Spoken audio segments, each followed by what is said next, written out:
I never thought a simple notification could make my heart race like this. My phone buzzed again, the screen lighting up with a name I hadn't seen in years. Emma. My perfect sister, the one who spent 17 years treating me like I existed only to fetch, clean, and serve. I rested my hand on the smooth silk of my blouse, feeling its comforting warmth against my skin, and let out a quiet sigh. The sunlight spilled across my apartment floor, glinting off the polished oak and the art I had collected over the years, art that now belonged entirely to me. For years, they all assumed I was struggling, living a life of quiet dependence, obedient and unnoticed. They had no idea I had built something entirely my own, brick by brick, late nights fueled by coffee, and the kind of stubborn determination only hurt can teach you. I stared out the window, watching the city pulse below me, the streets filled with people who had no idea what it took to survive and thrive alone. Emma's message read simply, "We need to talk." And just like that, the past, every dismissive glance, every harsh word, every expectation that I should always bend, came rushing back. I could feel the familiar sting of resentment, but also a thread of something sharper, anticipation. Because this time, I wasn't the same girl they had pushed around. This time, I was ready. 17 years ago, I was 17 myself, small and timid, trying desperately to fit into a family that never seemed to notice me unless I was cleaning, cooking, or running errands for my sisters. Emily and Emma, they were the perfect ones. Smart, beautiful, charismatic. Everyone loved them. And then there was me, the quiet one, the invisible one, the servant in my own home. I remember that afternoon, clearly. The kitchen smelled of burnt toast and lemon cleaner, the air thick with the sound of my sister's laughter at some joke that had nothing to do with me. I had been scrubbing the counter for what felt like hours, my hands raw and trembling, when Emma snapped, "Could you please hurry up? You're so slow." Her voice dripped with that same cruel amusement that had become routine in my life. I froze, the sponge in my hand quivering. The lump in my throat made it hard to speak, but I managed to quiet. "I'm doing my best." Emily rolled her eyes. "Your best isn't good enough, as always." And that was it. Another reminder that I would never be enough for them. The anger, the humiliation, it settled in my chest like a stone. I wanted to scream, to cry, to disappear all at once. But then I felt the soft touch of Grandma's hand on my shoulder. She had always seen me, the real me, beneath the chores and the quiet compliance. "Don't let them make you small," she whispered, her voice trembling yet firm. "You have your own light. One day they'll see it, but you have to protect it first. Protect you." I clutched her hand like a lifeline, the words embedding themselves deep in my mind. That night, alone in my tiny room, I stared at the worn notebook on my desk, the one Grandma had given me years ago, and made a decision. I would leave this suffocating world of judgment and control. I would find a way to build my own life, one where my worth was measured only by me, not by the sisters who had spent nearly 2 decades treating me like a servant. And in that quiet resolve, I felt the first flicker of something I had never allowed myself to feel before. Hope. Leaving home wasn't easy. Not emotionally, not financially. I remember standing in the doorway of my small studio apartment, a single suitcase in hand, the skyline of the city sprawling before me like a promise I wasn't sure I deserved. Grandma's words echoed in my mind. "Protect your light." That became my mantra. Every rejection, every lonely night, every moment I doubted myself, I whispered it until it became my armor. My first months were brutal. I worked 2 jobs, one in a tiny cafe serving endless cups of coffee, another assisting at a boutique marketing firm that barely paid enough to cover rent. My fingers ached from typing endless emails and my back burned from lifting boxes, but I refused to quit. Each small victory was fuel. The first time a client actually praised my work, the first paycheck I didn't have to share with anyone, the first night I could afford to cook something more than instant noodles. Then I met Helen, a mentor who would change everything. She was a seasoned entrepreneur, sharp, demanding, yet endlessly encouraging. "You're hiding," she said the first time we met, her piercing eyes not missing a thing. "You're brilliant, but you're afraid they'll take it from you. Don't let anyone, family, society, anyone dim your light." Those words struck me like a jolt. I realized she was right. I had been hiding not just from them, but from myself. Helen guided me through the complexities of business, marketing, and self-belief. I learned to negotiate, to pitch, to value my own worth. The first small client I landed on my own felt like conquering a mountain. The first time I deposited money into my personal account without fear, my hands shook, but it was a good kind of trembling, the kind that says, "You've arrived," even if quietly. I also learned the power of secrecy. My family had spent years undermining me. They didn't deserve to watch my climb. Social media updates were carefully curated, always modest, never revealing the truth of my growing empire. Slowly, I built a life that was entirely mine. Contracts, partnerships, investments, a growing reputation for skill and reliability. Each success, hidden from the sisters who once called me useless, felt sweeter than any praise they could have ever offered. At night, I would sit by my window, the city lights sparkling like 1,000 tiny victories, and allow myself a quiet smile. I was finally living a life where no one's judgment defined me. For 17 years, I had been invisible in my own home. Now, invisibility had become my strategy. And all the while, the thought of the confrontation that would one day come lingered in the back of my mind. I didn't rush it. I didn't need to. Every late night, every calculated step, every tiny victory was preparing me for the day I would show them exactly who I had become. The knock at my door was deliberate, insistent. My heart didn't race the way it used to, not from fear, not anymore. Instead, there was a calm anticipation, the kind that comes from knowing you've built a life so solid, no one can shake it. I opened the door to see my sisters standing there, Emily with that perfected smile that had once cut me to pieces, Emma with her arms crossed, a hint of impatience in her posture. They were expecting the same timid girl who had left all those years ago.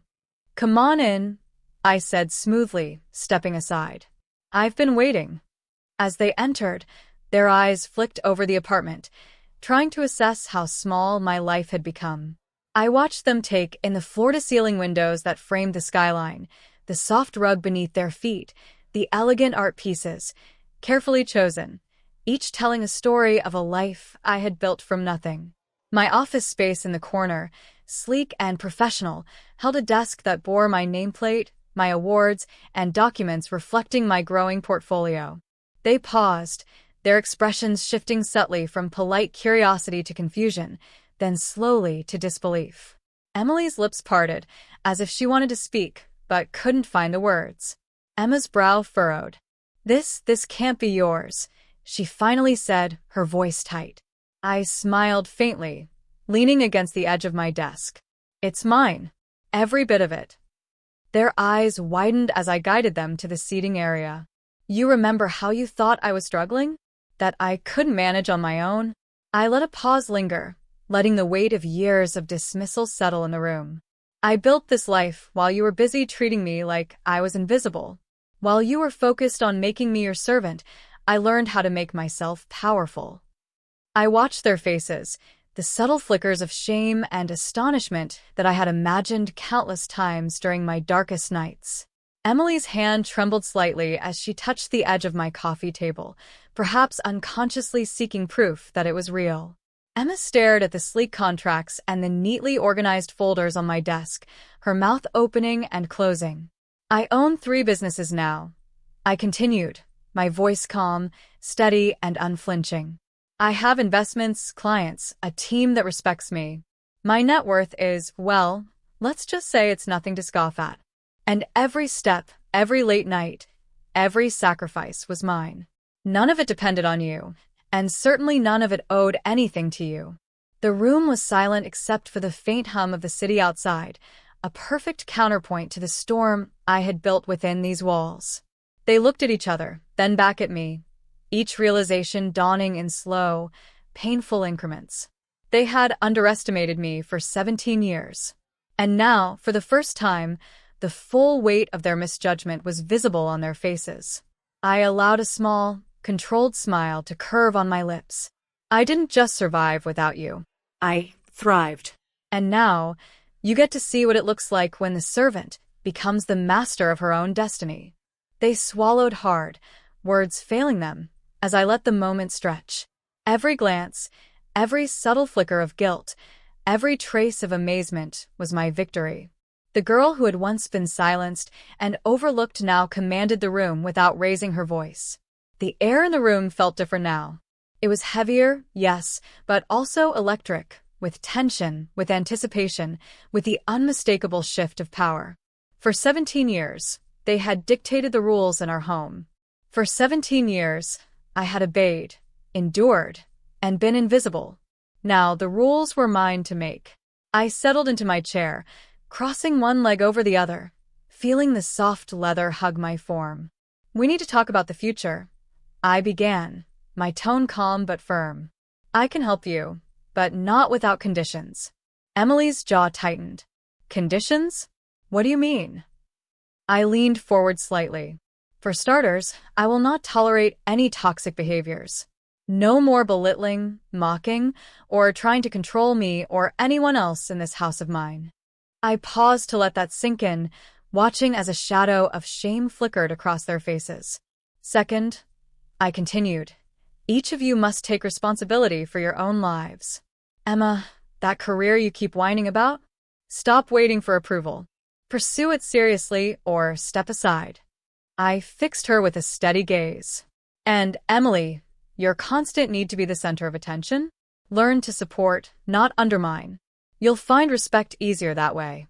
They both flinched slightly, but I could see recognition dawning. They had always assumed I would beg, plead, or crumble under their judgment. This time, I was unshakable. And one more thing, I said, softening my tone just enough to remind them that I still cared, even if my patience had limits. You must rebuild your relationships with honesty. Stop pretending, stop lying to yourselves and to others. Growth requires truth. I watched them absorb every word, the shift tangible in the room. For the first time, they realized that I wasn't here to serve their whims or soothe their egos. I was here to demand accountability and offer a chance for redemption, but only on my terms. There was a pause as Emily finally spoke, her voice quieter than I expected. We never realized. Realized what? I asked, my tone calm but unwavering. That we underestimated you. We never thought you could do all this on your own, Emma admitted, her eyes brimming with a mix of guilt and awe. I nodded, letting the weight of the years we had lost linger in the silence. It's not about proving myself to you anymore. It's about living my life fully. You get to witness it now, but only if you respect the boundaries I've set. Change your patterns, pursue your dreams, and drop the toxicity, or you walk away. The choice is yours. I leaned back, feeling the calm surge of empowerment wash over me. This was the culmination of years of struggle, nights of doubt, and moments of fear. The power dynamic had finally shifted, and I was in control. For the first time in my life, I was not just surviving, I was leading, guiding, and most importantly, defining the terms of my own relationships. Weeks passed, and change, slow and uneven, began to ripple through our lives. Emily started volunteering at a local nonprofit, finding purpose outside of attention-seeking and realizing she could contribute without overshadowing others. Emma, against her old habits, pursued her career relentlessly, enrolling in courses she had long postponed and finally learning to take pride in her accomplishments without resentment toward anyone. I watched quietly, proud yet detached, like a gardener observing the first shoots of flowers after a long winter. I no longer carried the burden of their approval. Instead, I held a quiet satisfaction in seeing them transform, messy, imperfect, but genuine. One evening, I returned to my apartment to find Grandma's old handkerchief folded neatly on my desk. Its soft fabric smelled faintly of lavender and old memories.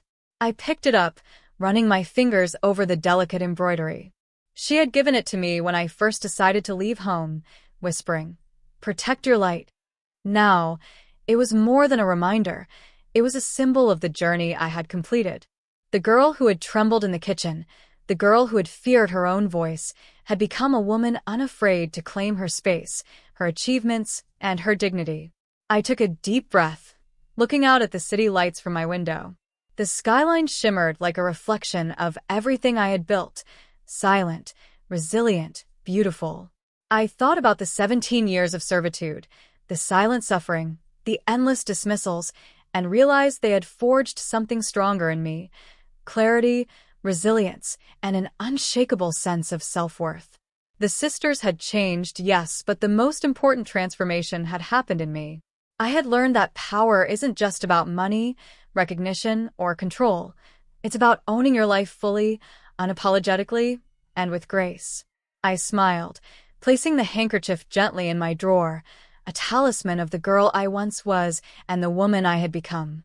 And as I turned back to my apartment, to the art, the lights, the life I had created, I whispered quietly but firmly, a voice that carried every ounce of struggle and triumph: I am enough. I always have been. And now, I am unstoppable.